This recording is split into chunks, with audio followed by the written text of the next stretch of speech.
And the raven, never flitting, still is sitting, still is sitting, on the pallid bust of Pallas just above my chamber door.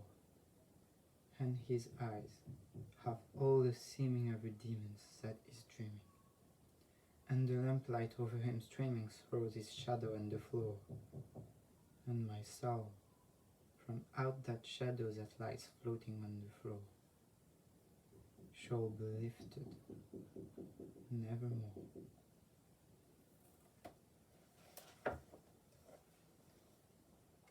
This, as you may know, is the end of Edgar Allan Poe's poem The Raven, which is a pretty well-known piece of American literature. I read two translations of this poem in French, one by Stéphane Mallarmé and the other by Charles Baudelaire, who translated several other works from Poe.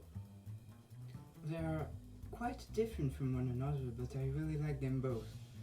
However, there is something I wasn't able to find in any translation, and this is about that one line.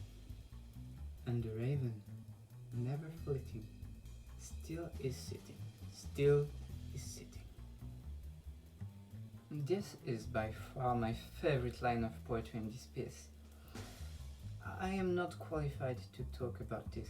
I never studied English poetry anywhere, but here is what I understand. The first, still is sitting, refers to the fact that the raven did not yet leave the room, that he is still sitting here on the bust. The second one, on the other hand, by the way, it is italicized in some versions of the text, means he is sitting still. He is not moving, not acknowledging this man yelling at him. In more pompous words, I see this as an Antanaclasis, the repeating of the same word or sentence twice with different meanings. And as I said, I could be wrong, but this makes this line so much more amazing to me. And I have yet to find a translation that catches this feeling. And this, right here, is the reason why I think you should always try to discover a work in its original form. The best adaptation or translation ever can bring you a lot of insight, but never more than the original. Thank you for listening.